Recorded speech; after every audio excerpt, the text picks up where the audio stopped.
Greetings. Welcome to No, actually, this is something else. This is not an LGR thing. This is a This Week in Retro thing. All this and more on This Week in Retro. High-resolution color graphics. This land of high technology. The revolution in technology that made the information age possible. Those kids are not afraid of computers. Dossing about. Keropi gets Ultra. And 4 screens of Doom. All this and more coming up on today's show. Up-to-date news for out-of-date tech. Well, there was a very familiar voice at the top of the show there for our listeners. I'm pretty certain that there won't be a single listener who didn't recognise that voice. It is, of course, Clint Basinger from LGR. Welcome, Clint, and thank you so much for joining us on the show today. It's great to finally be here. Thank you. Now, I'm pretty sure you don't need any kind of introduction, so I'm simply going to ask you, what have you been up to this week? I have, I've been organizing this room that I'm in. I'm always doing that, it seems. That never stops. But yeah, it's been a fascinating week. I'm starting on some new LGR-ish ventures that may not be video related yet, so I don't know what I want to say. But it could involve colleges. That's interesting. So I heard things... that, yeah. You do a patron wrap for $5 patrons. We talk about it. So I heard you talking about that. Are you nervous? Yeah, a little bit. I've just never really presented that way before, but I'm kind of thinking about it as, it could be just a presentation of knowledge that I sort of do at computer shows and things like that anyway. So try to bring that to some local students and whatnot, seeing if we can get these vintage computers into some hands of the up-and-coming computer guys. It'd be fun, hopefully. And then, otherwise, I'm preparing for one last trip to Computer Reset in Texas, because it's completely gone now. Yeah, the whole place is emptied out. So not sure what form that'll take, if it's going to be a video or not, but I would like to see it completely emptied out and just sort of get some closure on that whole saga. So is it at the point where you think you might actually come away with kit this time, or is it more of a social? Because that place must have been cleared out of the good stuff, and what remains, it's got to be pretty tatty stuff now. Yeah, for those who don't know, there was this gigantic 30-some thousand square foot gigantic warehouse in Texas that was filled with computer stuff top to bottom for like 40 years. And it's all gone now. Literally everything is gone. So that's kind of what I want to see. I mean, they've even gotten rid of the shelving, all of the random stuff that was piled up that wasn't computer related. As far as I know, it's all cleared out. So it's sort of just a big, boring warehouse now. But I at least want to see it in person. And I'm just going to go and sort of make a last social call to the friends I made there. Yeah. It's good folks that were involved in that. Everything is gone, though. It's all went to museums, collectors. It's all gone. Wow. To good places. How much ended up going in the skip? From what I heard, about, they said less than half, but it was the stuff that was at the very top of the shelves that were all water damaged to hell and back and just really, and then the stuff at the very bottom that was covered in like rat feces and, the things that you don't want, nobody would want it.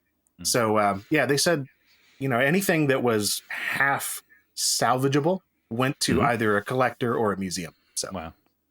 Fantastic. Brilliant. Good. Well, exciting times for you. Dave, you've got some housekeeping. Do you have a preference, Dave, for which housekeeping theme tune you want this week? Whichever is due on rotation, Neil. Housekeeping time with Dave is here. Have no fear, he'll keep things clear. It's housekeeping time with Dave. There we go, Dave. What have you got on the menu today?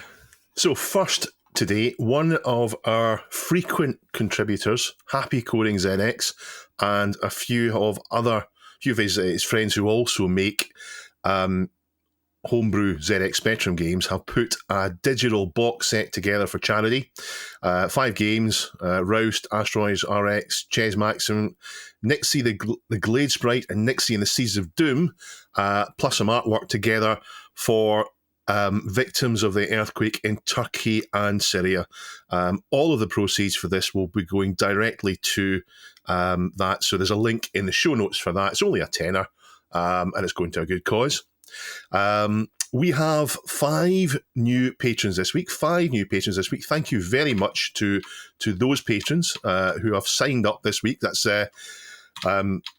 I'm surprised how many people are signing up, so thank you very much for doing it. And I'm frantically trying to get their names.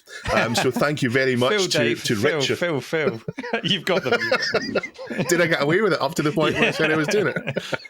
So thank you to Richard, to Walter, to Phil, to Mark, and to Henrik for becoming patrons. We really do appreciate it. If you want to join them, then it's patreon.com/thisweekinretro. We also were asked if we can get the podcast on Deezer. So I have taken some steps, and hopefully it will now appear in Deezer. If there's a podcast platform that you'd like to listen to this on and it's not on there, please do let us know and we can see what we can do for you. I also mentioned the Star Wars flight yoke last week.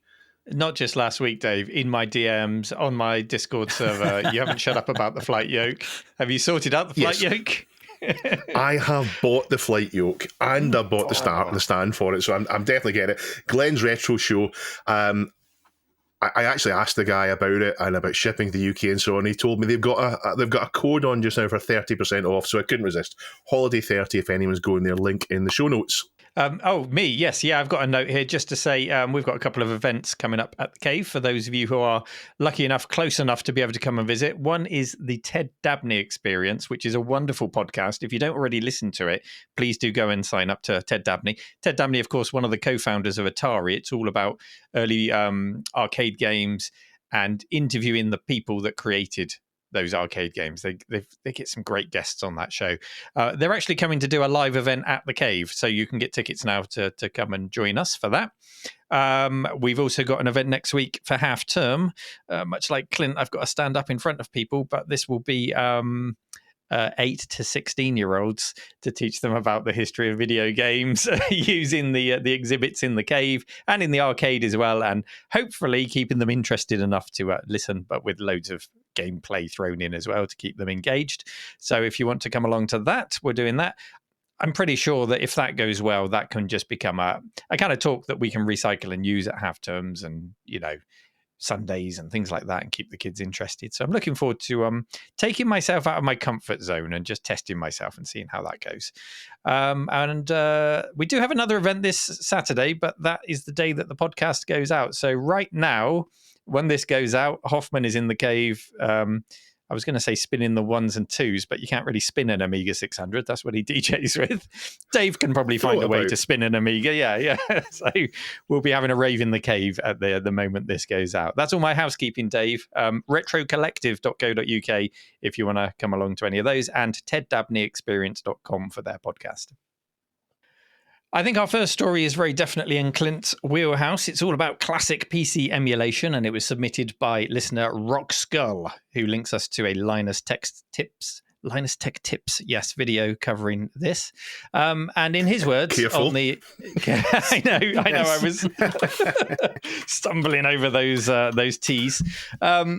In his words, Rock Skull says a new emulator called PCem is out that lets you emulate Windows 95/98 on modern Windows. And as I read this, I can hear keyboards furiously typing because I've said a new emulator. We'll come to that in a moment.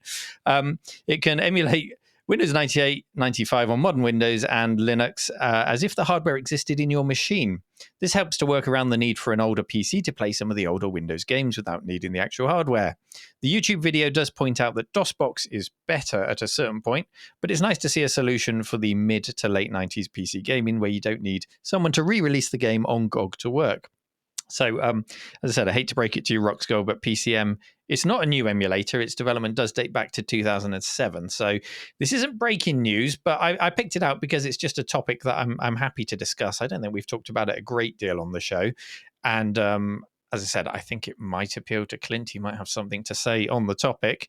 PCem is neat in that you can run a number of pre-configured setups. So you load it up and you can tell it not just to run as an old PC, but you can say, I want this to be an Amstrad PC 1512. There's this drop-down list that you can choose from. There's a Packard Bell Legend 300SX. There's even the Amstrad Mega PC in there, but of course, it's not going to run Mega Drive games. You're just getting the 386 side of it. So it's pretty straightforward. You install it. There's a ROMs folder, and into that folder you drop those original system BIOS ROMs. So in the case of the Mega PC, when I've got that running, I press F2 on boot, and I get the exact same extended BIOS setup page as I do on the real hardware. So that's a really nice touch. I really like that. The depths it goes to feel like not just an old PC, but that actual hardware choice.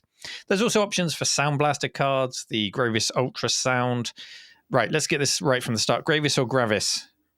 Gravis. Dave, Gravis Ultrasound. I've never heard Gravis. that pronounced that way in my life. Gravis. Sounds like a D&D character. Gravy. It does. I saw your faces when I said it, and it was like, no, I've said that wrong, haven't I? The Gravis Ultrasound. Gravis, not like gravy. Which will that will come up again later in the show. Hard drives, gravy maybe. You can emulate CD-ROM drives. You can even choose the iOmega zip drive to emulate. And there's also plenty of joystick options and 3DFX card emulation. It all looks pretty straightforward in the configuration screens to get yourself up and running. The first thing I think of when it comes to PC emulation is, of course, DOSBox, which Ruxgol mentioned. But it's nice to have options. So if you've not heard of PCem until now, it's well worth a poke around. Clint, have you PCM'd? No, I actually don't. I don't like computers at all. I can't stand the things. So, PCem is honestly pretty great. I did find it amusing to see so many people recently calling it a new emulator, but I don't blame them. It has sort of flown under the radar now that I think about it. But I mean, I've been messing around with that since before I started LGR. So it's been really fascinating just to see that explosion of interest, due to the video. But it's something that I am really glad that exists, especially now that it's tackling such niche hardware choices and configurations. It does a lot of things that DOSBox doesn't, it just does them in a different way. It's a completely different approach to emulation, getting the, individual BIOS and boot sequences and all those kind of things, and then trying to, really take the chips that are on some of those cards, like the 3DFX cards and sound cards, and getting those individual things emulated, as opposed to just adding a sort of instruction layer on top of an existing emulator, like what DOSBox X does. But yeah, I've had some qualms with it. I just in terms of usability, which I'm sure some folks would run into as well.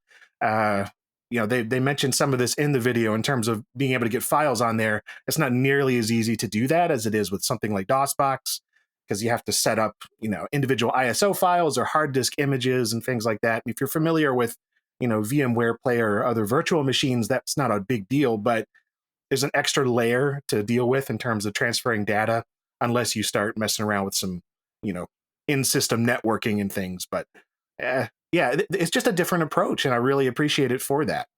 Really, my biggest complaint with it has been input lag and just input stuff in general.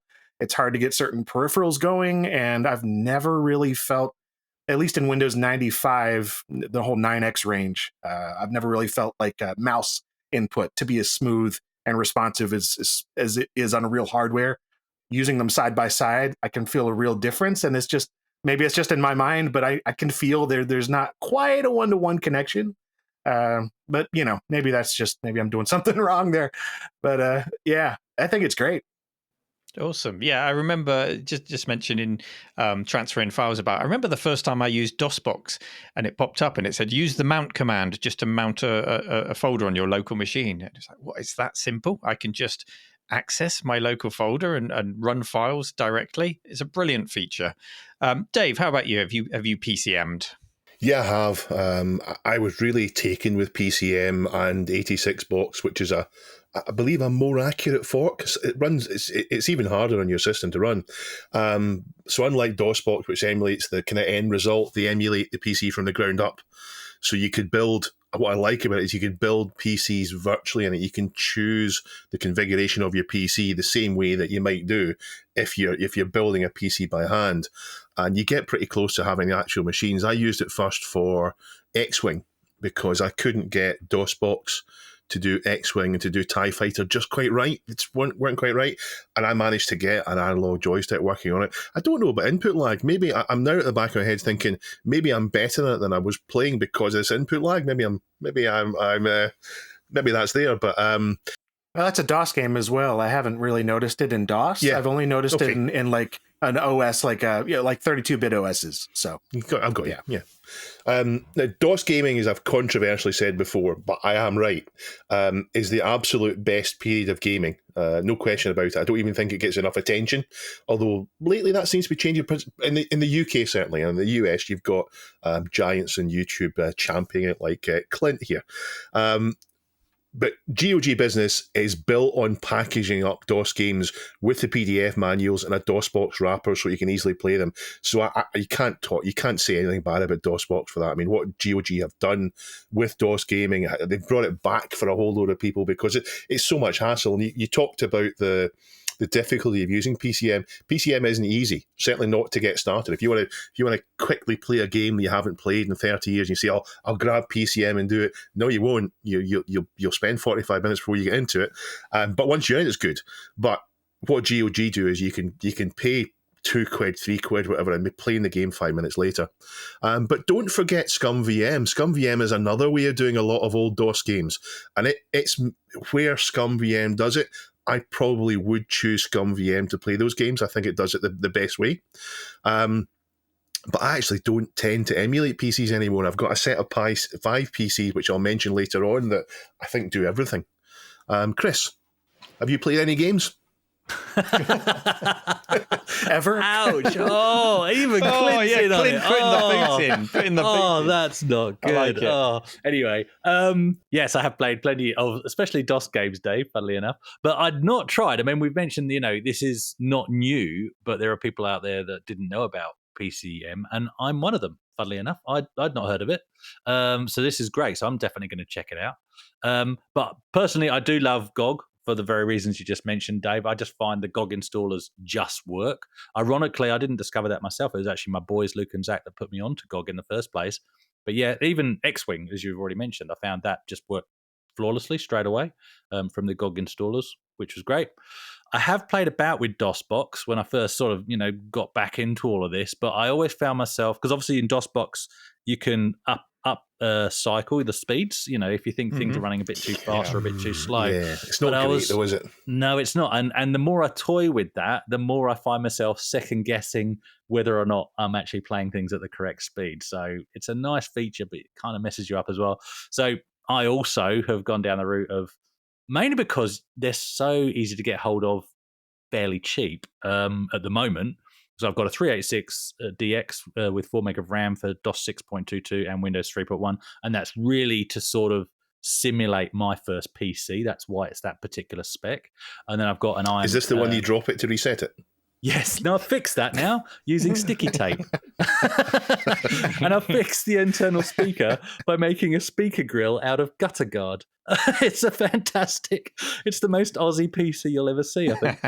But anyway, and then I've also, for Windows 98, I've got an IBM Aptiva AMD K62 450, and that's got 0.5 gig of RAM and a Voodoo 3, which was kindly donated by Richard Shears, very unexpectedly as well. So that's fantastic. That's a good machine for that period of gaming. And then under the desk here, I've got my boys' first PC, actually. I'm keeping that so that when they get a pang of nostalgia, I can reveal that I've still got their original PC, and that's just a Pentium 4 for Windows XP. So, yeah, that's my setups.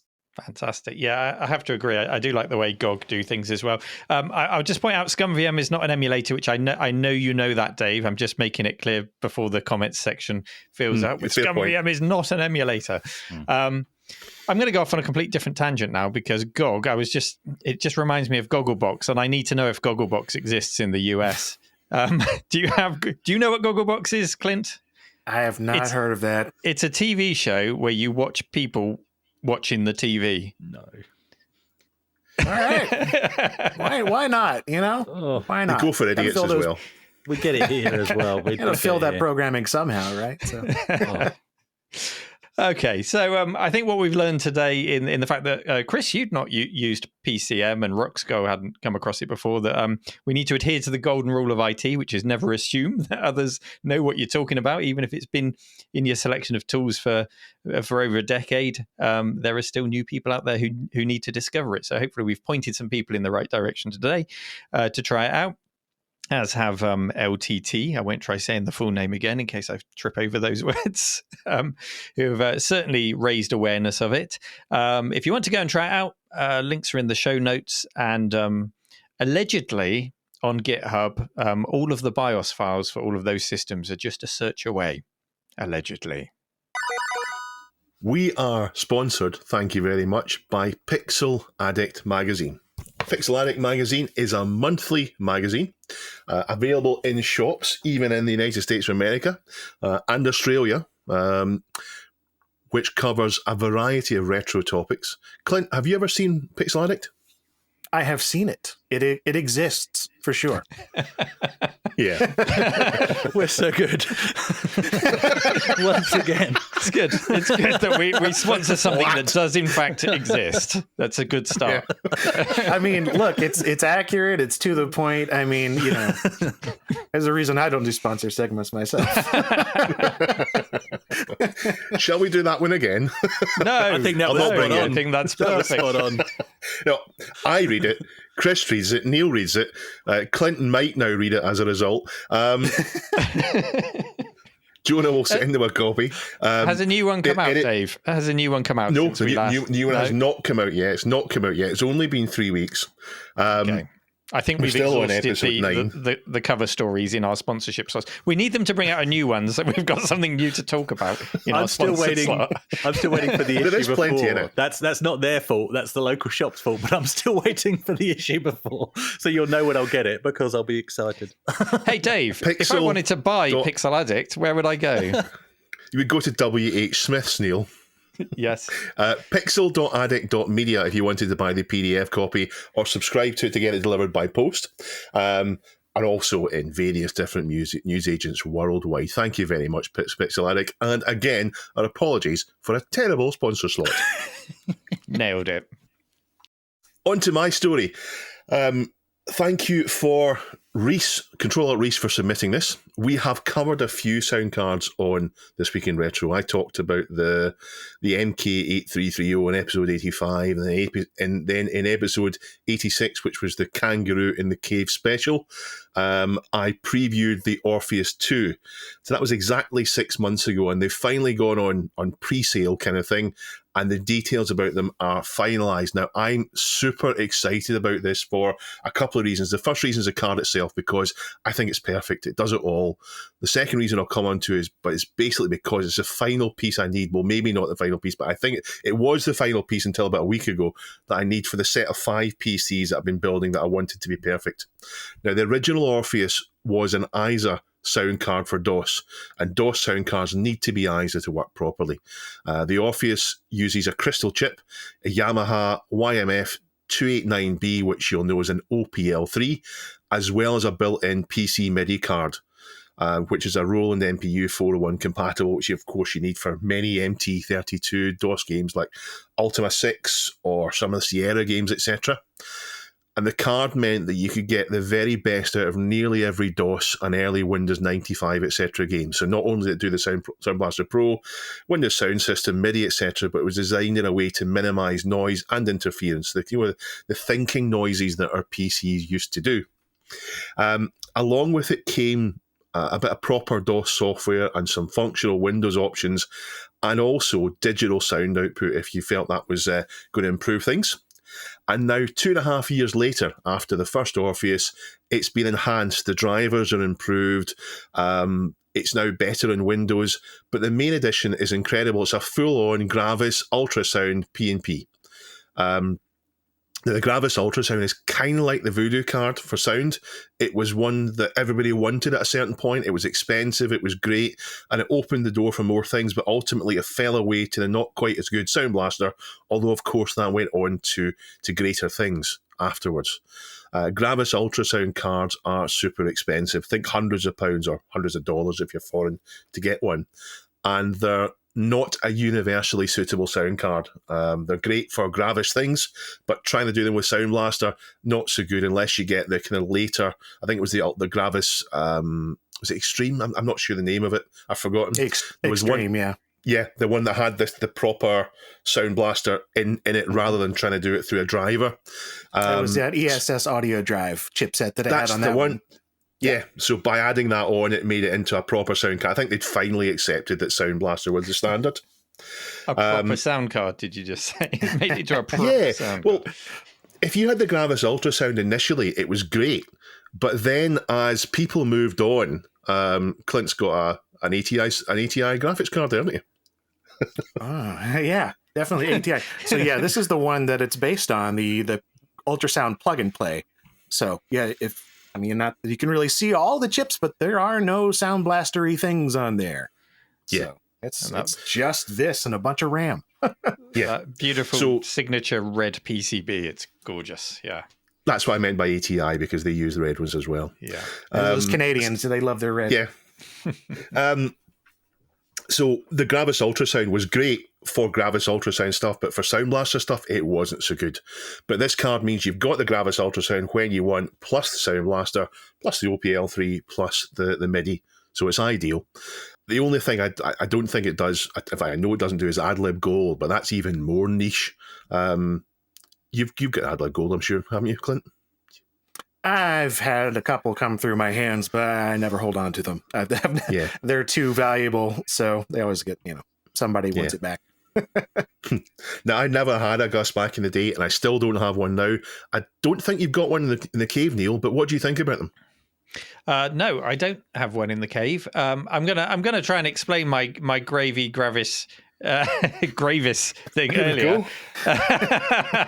Right. The reason I did that is because I didn't do it intentionally, by the way, is because these things were so rare. I didn't know anyone who had one. I don't think I ever walked into a shop that sold them. So my only exposure to them was magazines. And so I read about it. And I just, as a kid, I obviously misread it and went, okay, that's the way to pronounce it. So, a golden rule for me is never to kick someone who mispronounces something, because it probably just means they've learned it from a book. And that's exactly what I did. I learned it from a magazine. Yeah, we're bullying you, Neil. We're bullying you. We're sorry. And that's why I'm quitting the show. I'm taking over, guys. It's my show now. So, Yay! Neil is especially crabbing today because Neil's not had a day off. Neil, this will be day 7 out of 10. Is that right? I'm on a 12-day stretch at the moment. Yes, but that doesn't excuse a 12-day stretch. This goes back to when I was a kid. So yeah, I only ever read it about it in magazines, and I'm sure we've all got some words like that in our vocabulary that we have to force ourselves to pronounce the correct way now. We've relearned. But no, I don't have one in the cave. When I think of these cards, the first thing that comes to my mind is the demo scene. And I've put a couple of links in the show notes for Duncan to add, such as Second Reality by Future Crew. That's a demo that has Gus support. I don't know if it's exclusively, if it has Sound Blaster as well, but it sounds pretty good on it. Yeah. There is one. Duncan, I'll let you decide if you want to bleep this word out. There's a demo called by Black Lotus. Jazz. No. Jazz? And, not jazz.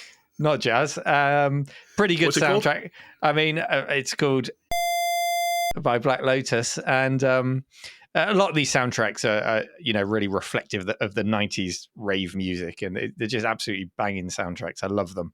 So there's a couple of links if you want to click on them and continue your listening after the podcast. And I think those demos always felt more special to me precisely because I didn't have access to a Gus, so I couldn't listen to them through that card. And it was only when YouTube came along that I could actually get my fix and watch them recorded by other people to see what they're like. In a similar way that I could never watch 060 Amiga demos. I had to wait for YouTube to actually see them. So thank goodness YouTube came along and gave us access to those. It's brilliant. The Orpheus 2 itself, I think I can safely say, based on my experience from the first card and from the Mega card, which Keropi also made, which is for the Mega PC, scan doubler, Sound Blaster support, and then later an MPU 401 we added onto that, which I've got hooked up to my MT32. high quality products, really well thought out. Great support from Keropi, and I just know that this is going to be a good card. Am I right in saying that you ordered a Mega PC card? Have you got one, Clint? I do, actually. It's sitting in the Mega PC back there. Mega PC itself is down for the count at the moment, but it goes. So I haven't actually been able to use it yet, but I popped it in there just to make myself feel better for a second. I'm like, yeah, I finally have this thing. Now I got to fix. So my Terra drive works just fine, but the Mega PC does not. So yeah. Any idea what's up with it? No. I know there's a couple of capacitors that are suspect, and on the Mega Drive side, on that add-on card that's in there. So there's something going on with that, and then the PC side itself, it needs I think it's just a power supply issue, if I had to guess, because it's just some intermittent weirdness, and it could use a recap anyway. So it's just a matter of finding time. Yeah, it's good. It's not like you've got anything else in your queue to be dealing with. So. yeah, nothing else back there at all. Let's just yeah. What do you make of this project, Clint? I love that it exists. I've heard rumors of this thing existing for probably 5 years now, or similar projects. So to finally see one come to fruition is great. I have the Orpheus original card. I still use that in just about every video that I work on that's DOS based, because I keep that in my wood grain 486. Just straight up replaced my Sound Blaster that I had in there with that, because it's so much cleaner sounding, and the everything that it does is just what I need for video purposes. So I like that the card exists, and adding Gravis Ultrasound is kind of just one of those things I never thought would happen, because it was so unobtainable for so long, and it's just one of those legends of a card. The thing is, I don't really know if I'll ever use that side of it very much at all if I get one. I mean, I'm hoping to get one, but I mean, I've got all these Gravis Ultrasounds lying around, and they're sitting here unused because they're kind of bad. What a terrible situation to be in. Yeah, too many Gravis Ultrasounds. What do I do with all these? No, it's the fact that what they do, the one thing that they do is pretty cool for 1992 on 1992 hardware, but I always want it to do a bit more, or just be a completely different thing based on the games that I play most often, or demonstrate on LGR in particular. So if you have something optimized for a GUS on an older system like a 386DX or low-end 486, it's incredible, because it takes so much load off of what the processor side of things is doing, and it takes advantage of all this hardware that's on there and does some really cool things. It sounds much cleaner and higher bit rate, I guess. I'm not even sure exactly what it does in that respect, but I know it sounds a lot better in person side by side. But that's like 2% of games that I ever run on there. And even the demo scene stuff, like you mentioned that, mod players and things like that. Back in the day, they were very hard to run them at full blast, the full quality, the stereo, the 16-bit, 44.1 kilohertz, all that. You could do that a little easier on the Gravis Ultrasound because of what it could do on the card itself. But if you have, like most of us do now, that are in the retro collecting computer scene, we have a computer that's like a Pentium 3 or something that runs DOS. And all that processing speed and capability paired with just about any Sound Blaster made after 1995 is going to get you the same or close to it in terms of that. And then when you compare them side by side, there's almost no reason to do the Gravis Ultrasound anymore, because you're doing the same thing. Like after a while, it's all just high quality audio. And so it doesn't make as much sense in my case to use the Gravis Ultrasound anymore, because I have so many other systems that are well spec'd enough that the audio is great. So the advantages in 1992 aren't really there anymore. And then there's all the issues. Yeah. There's the issues of Sound Blaster compatibility just being non-existent. So that too, but obviously not a problem on the Orpheus too, which is great. I love that it's like upgrading it. Yeah, that's why I don't have I'm sure I could have bought a Gravis at some point, but that's why I don't have one, because I don't think it's a suitable sound card on its own. I think the Orpheus 2 makes it a suitable sound card because you've got the Gravis, or you don't. You can have the Sound Blaster Pro because that's where 90% of the games you play will use that, but you've got the Gravis for the 10% that doesn't. Yeah, you've with the Orpheus 2 now, you've got your record deck player, you've got your tape deck, and you've got your CD player. It's the stack system of sound cards. It is. Yeah. It really is. And you've got the Sinclair micro drive. Chris. Yeah, well, we've discussed this before, really. I mean, all my nostalgia is for the Sound Blaster 16 and the clones and those wonderful wet fart sounds, especially when it comes to percussion instruments. And I am curious as to what a Gravis would sound like, because again, we've discussed it before. It would be more familiar to me in terms of where I came from with the Amiga, as similar sort of tones and richness of sound. So I'm curious, but I've got to be honest. There's other priorities in terms of my collecting. So for now, I'll probably just make do with watching YouTube videos to just see what it sounds, hear what it sounds like, and let other people do the spending. Yeah, but I think it's great. This sort of dual feature card is a great way of getting around the problem. Yeah. I should say that it's not just Keropi that does it. It's also Marmy. So this is Leo and this is Edu. Leo's from Greece and Edu's from Portugal. And together they do all these projects. Edu very kindly posted me, arrived last week, a tabletop game. Was it an Astro Blaster? One of those BFD tabletop games for the collection for people to play with. So that was really nice of him. Yeah, he just reached out to me on Twitter and said that box and everything, and the original plastic bag inside. It was in really good condition. So that is out for everyone to enjoy now. So for me, this is the last, I thought it was the last piece of the puzzle for me. I've got a set of 5 PCs. I've got an Olivetti 386SX. I've got a Pentium 233 MMX with a Voodoo, and it's got the Orpheus in it, but it'll soon be the Orpheus 2. I like that one because you can slow it down with a batch file to whatever you want it to be. It can be a 486 or up. I've got a 1 gig Pentium with the MK8330. And an FX 5700, a P4 with an 8800 GTS. Hello, Johnny. Are you going to bash the microphone again? And I don't notice, and then Duncan has a go at me because it sounds terrible on the podcast. My cat, sorry.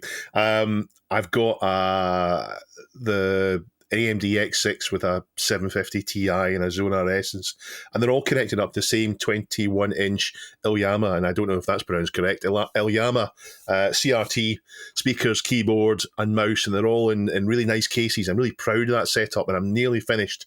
I'll ask Duncan to add pictures to the video so you can see them. But I thought the Orpheus 2 was going to be the last thing that I needed to do it, but now I'm wondering if I should have a Voodoo 2 instead of a Voodoo 1, and I'm not sure about that one. So thanks to last week's show for changing my mind about that. Now, the Orpheus 2 is available. What do you think? Voodoo 1 or Voodoo 2? If I only had one. I was going to say, I was glad that the 2 came up last time because, if you were sticking with the 1, you may as well do the 2 because it gets that Glide 2X library in there as well that some of the games from like 1998 get that 97 don't. The early Voodoo 1 cards. And, you can get like 8 to 12 megs of memory. That's so much. Well, I watched a video today of someone upgrading the memory on a Voodoo 1. They made this little snap-on board. Uh-huh. Yeah, I saw that in my recommended pop up. That was cool. Yeah. So maybe I can do that. I don't know. I'm sure there'll be something else we're buying. Stop tinkering, Dave, and stop actually playing the games. I know. I'm terrible for it. As for the Orpheus 2, the first batch has already sold out to the pre-order list. The pre-order list is still open at pcmidi.eu/orpheus2.html for the second batch, which will go to the factory soon. The price is, as you expect, not cheap. It is €340 shipped anywhere in the world, although I don't think that's bad.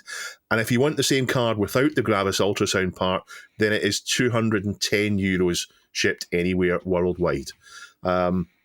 Cheaper than a yoke. Card, I think.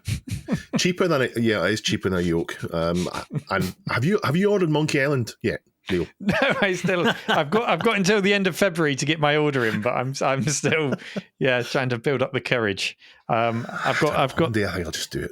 I've got the bill next to me for Lily's car service, so I've got to pay that first and see what's left. I do have one thing I might want to bring up about these sound cards, like the Orpheus 2, if you're interested. So, all the chips that are being used on there, the very specific Gravis ultrasound chip, which in this case is the Interwave for the plug and play. Do you know where they're getting those chips?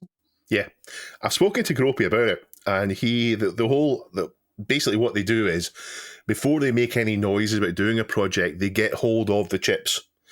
These are all a limited thing. They can't do it forever. The crystal chips they're using, there's maybe more of those available with the Interwave, but once they've run out of the Interwave, that's them done. I think there's 2 specific chips on this. There's the ROM chip as well, a specific. I remember him speaking to me about that. I can't remember too much about it. But these are a one-off thing. Once you've got all these new old stock chips that they've managed to find and get together, they can't make any more of them. So I would imagine that eventually it'll go FPGA.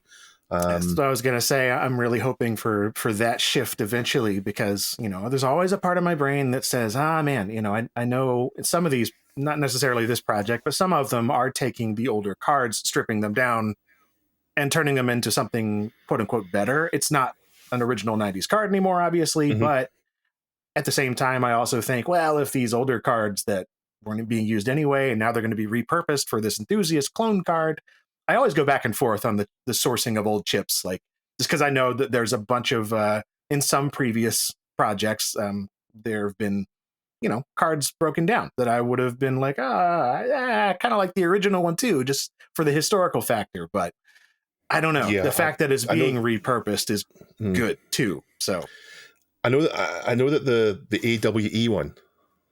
That is one of them.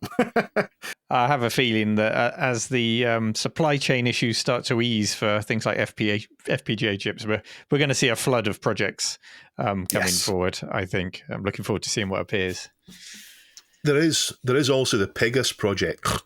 The Pegasus project, which is now not even the Pegasus project because it's now called something else. I think they do use a pig logo on it, so maybe I made that stick, which uses a Pi, and it's a sound card that uses a Pi to do the emulation of the sound card, and it's not far away from being great. I mean, it is great. It's not far away from being perfect.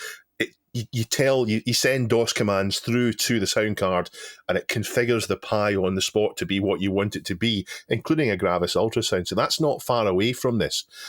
I would guess that if Keropi and Marmies, and I don't know that they'll do this or not, but if they decide to do a kind of Orpheus with an FPGA, they can have all the sound quality and all the carefully routed electronics to reduce the noise and the outputs and all the rest of it, and then perhaps have FPGA in there instead of the original chips, and that would get you the kind of same event, the same result, and maybe it would give you.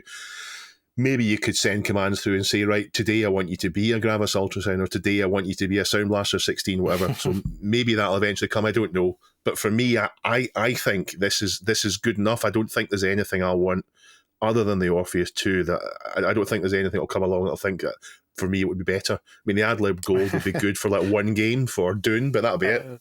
Gonna say the AdLib Gold is there. No, that's one of those. I actually have the AdLib Gold clone that just came out up there. I haven't covered it yet, but it's one of those that again, I think it's kind of cool that it exists, but I'm just borrowing it and sending it back because it's one of those cards where it's got a legendary status. I will never use it. There's like 2 games that I would be interested in using it with. But again, I'm really glad that these kind of things exist at all. Like, these clone cards are so cool. It's one of the coolest things as a retro PC person at all to have this. I mean, 5 years ago, this wasn't even on my radar, this kind of stuff. So it's great. Plum Creek shared a Doom running on story with us. So, of course, I ignored it because we see those all the time. But then the same video popped up in my suggested feed on YouTube, and quite frankly, it's too friggin' awesome to not cover. So sorry to Plum Creek for initially dismissing your story. So this is the Doom running on a thing story to end them all, possibly. This is original Doom. Never. No, never. There's always going to be something else. But this one, for today, it's the original Doom running on 4 monitors. So No way, you can Chris. have Doom running on a monitor. Whatever. Yes, I know. Well, there's PCs involved as well. We'll get to that. But literally, you're playing Doom and you've got 4 screens. But this is on original hardware, not modern versions or modern iterations or anything like that. So you can have, you've got a screen for forwards, one for forward left, one for forward right, and even another one up above or wherever you want to put it to have your map view as well. Or at least that's how YouTuber Tech Tangents set his up. So there's a few things you need to be aware of here. First of all, you need Doom version 1.1. No other known version of Doom can do this. You need 1 PC per monitor, and of course you need to network them. So for this setup, 4 PCs, 4 monitors. It's essentially using the co-op mode of Doom, but all the machines are the same player. That's essentially how it works. So basically on his setup, he's running DOS 6.22, yes, to run Doom, but he was using Pentium 4s rather than original 386s or 486s, basically because that's what he had access to. But of course, you've got some processing advantages by doing that. But when you watch the results, it's the smile on Shelby's face that tells the full story. Clint, I know for a fact that you've seen this video because I saw your comment in the comments area. Have we reached peak Doom? The peak of Mountain Doom is never reached. It is always increasing in height. There's always something else to discover. And I don't know. And I guess you have some like magic eagles to fly in there. But so Doom this way is something I knew was possible, but I didn't know that it was a doable on original Doom and DOS. I'd seen it on some of those source ports that he had mentioned. And I'm like, oh yeah, that's pretty cool. But that's all like, it's modern stuff. Like, it's almost like how I brush aside so many of these Doom running on a such and such stories just because it's a source port. I'm more interested in OG Doom and DOS code running on things or being modified to run on things. Yeah. Like that Tomb, the rotated portrait Doom that I covered a while back that somebody just put together because they saw my rotating monitor and they're like, it's got to be done. So somebody made it happen.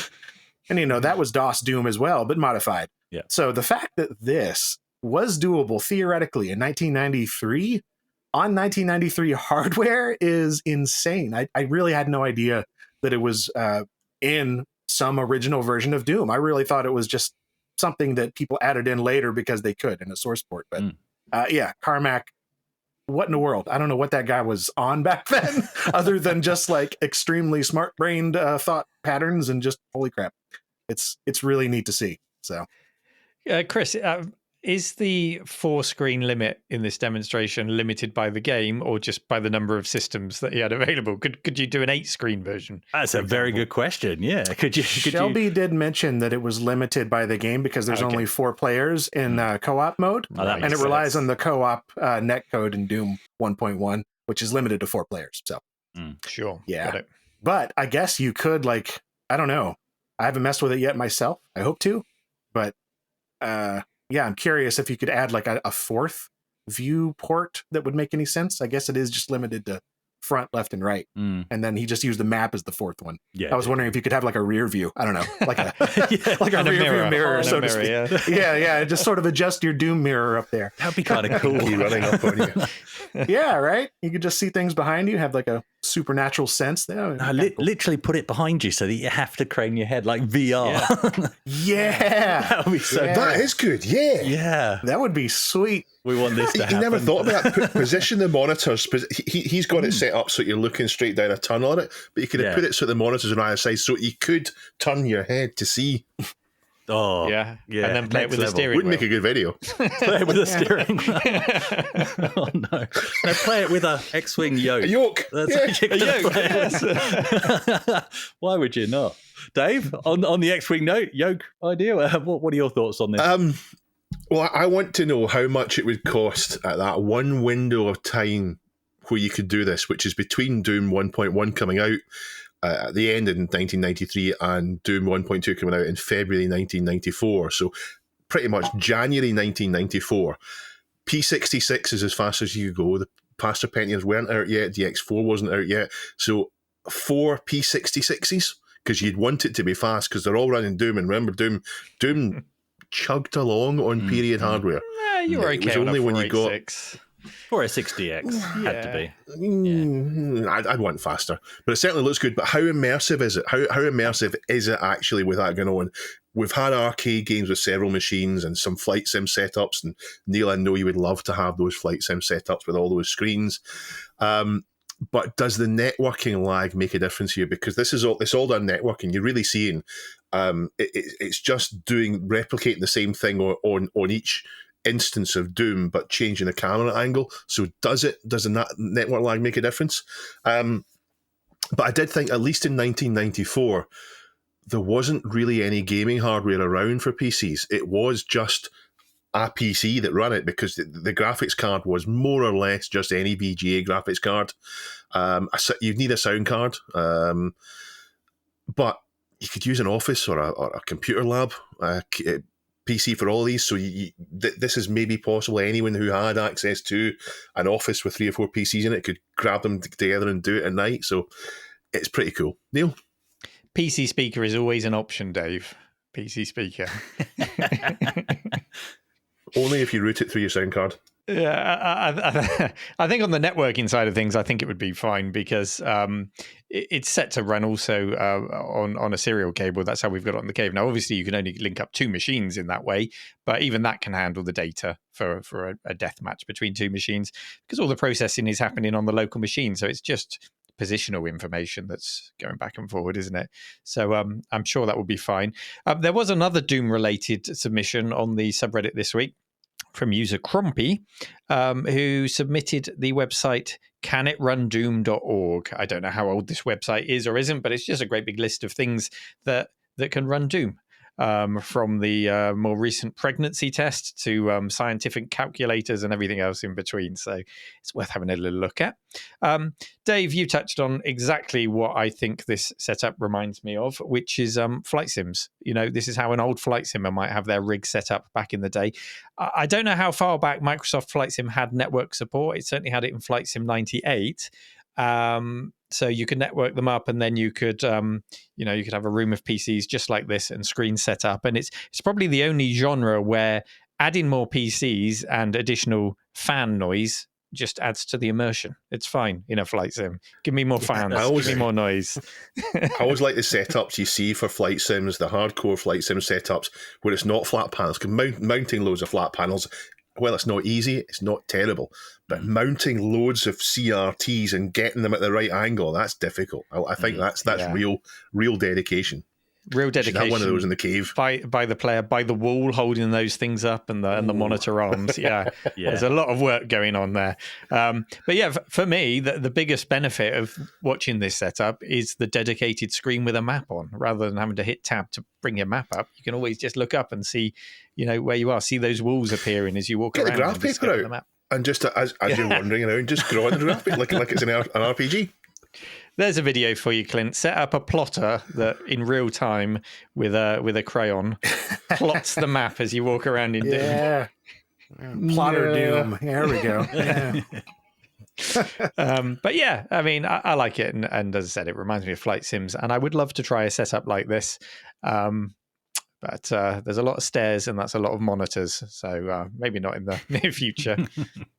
Yeah, going back to the setup of this, obviously you do need to have a network set up, and I do think lag is, of course, going to ruin the experience. The only time I remember, because there was a time when I was running 2 PCs in my bedroom back in the day, my 386DX and my 486SX, and I did try to run Doom over an RS-232 cable, because, old habits die hard. That's what I was used to with the Amiga. That's how you played multiplayer games.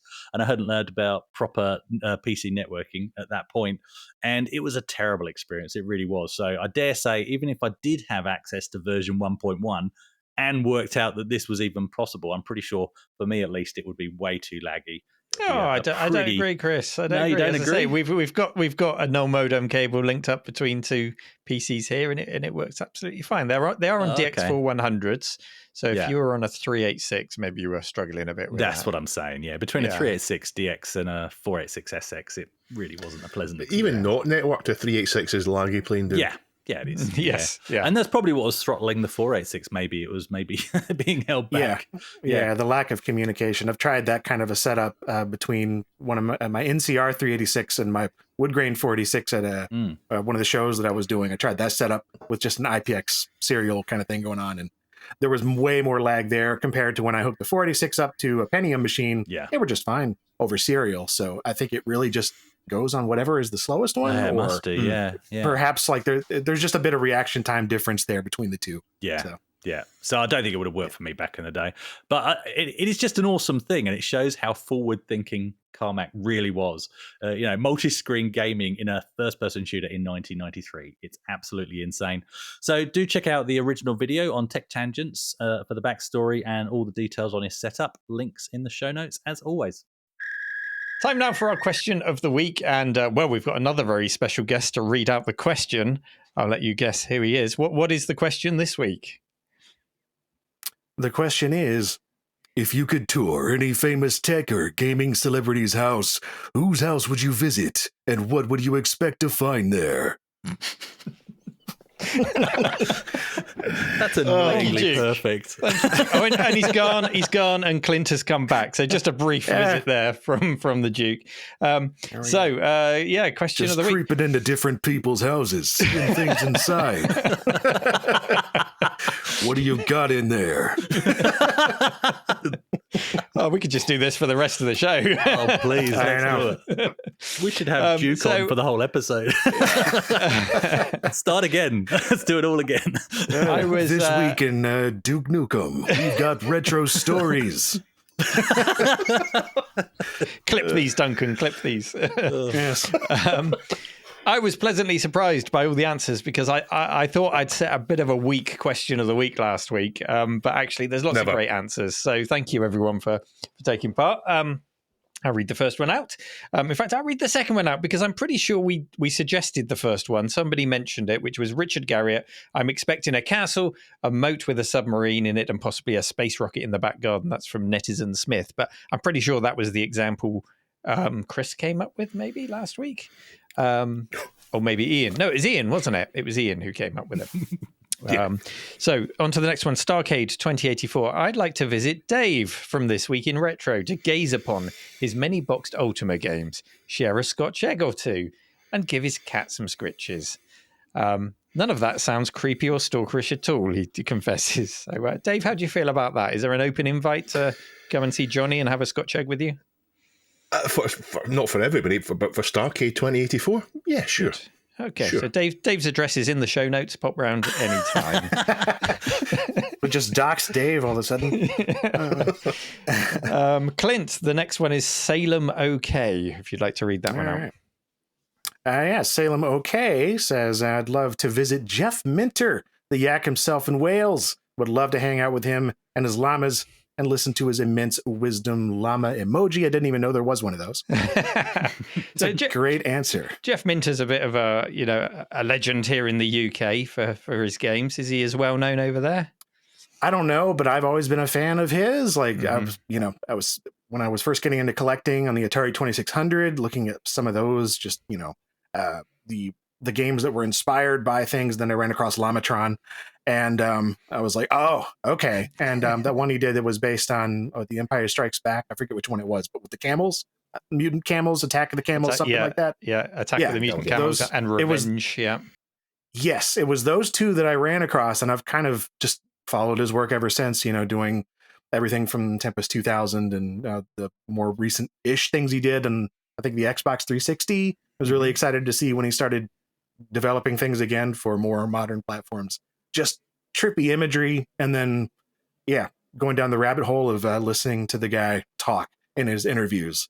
That guy seems like a trip, and I could just imagine what's in the man's home. Yeah. And if you follow him on Twitter, you can watch his live streams of him going out and feeding his llamas and his sheep. That's awesome. What a life. Chris, would you like to pick up the next one? Frosty Cheesecake 954. The Oliver Twins. I'd expect to find eggs and advanced egg simulators. Also for the visit to be absolutely brilliant. So absolutely brilliant, as they put on every single box of every single game, or pretty much. Yeah. Professional simulator. Professional advanced, And Dave, why don't you do one more for us? So Local Financial 5079 says, and I quite like this answer, I was laughing when I read it, I'd like to have a look around Tommy Tallarico's house to see how much stuff he's got left to pay off his shareholders and people who put money into the Amico. I don't know if that's a touchy subject maybe we shouldn't mention on here. There we go. So that was our question of the week. Thank you to everyone who took part. If you'd like to take part in the next question, head over to reddit.com/r/This Week in Retro, where you can also submit news stories for our consideration for topics. They don't have to be in-depth news stories, as one of our the one I selected this week was today. It's just a good topic for conversation and to get us chatting about the things that you want to hear. So head on over there. And our new question for this week is, well, having Clint on the show has been an absolute joy. I hope you've enjoyed hearing his thoughts on things this week. So why not? We thought, ask you who else you'd like to see on the show. Whose opinions do you want to hear? Whose stories do you want to hear? That's it. Who do you want as a guest on the show? That's the question. Pretty straightforward. So you'll find that pinned over on the subreddit, and let us know, guys. Have you got anyone off the top of your head who you would think of to put in there? They don't have to be Shelby like from Tech Tangents. Clint. Oh no, Yep. we just had him. Yeah. Me Oh, again. Mr. Luck's Yeah. back on. No, Duke Nukem. Yeah. Yeah. Clint as Duke Nukem for an entire episode. Let's see what we can do. See what we do. As always, thank you to everyone for taking the time to listen. Huge thanks to Clint for taking time out of your busy day to be a part of the show today. And take care, everybody. Bye-bye. Bye.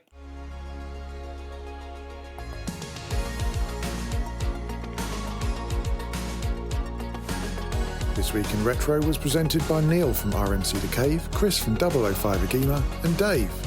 It was produced by me, Duncan Styles. The podcast version of the show is available through your favourite podcaster, including Apple Podcasts and Spotify. And the video version is available on the This Week in Retro YouTube channel. Join our community subreddit at r/thisweekinretro to suggest and vote on the stories we cover on the show. If you watch This Week in Retro on YouTube, please give us a like and subscribe to help us reach new viewers. If you enjoy our show and would like to support it, then please check out the link to our Patreon page in the show notes or description. Thank you for listening, and we'll see you next time for more up-to-date news for out-of-date tech.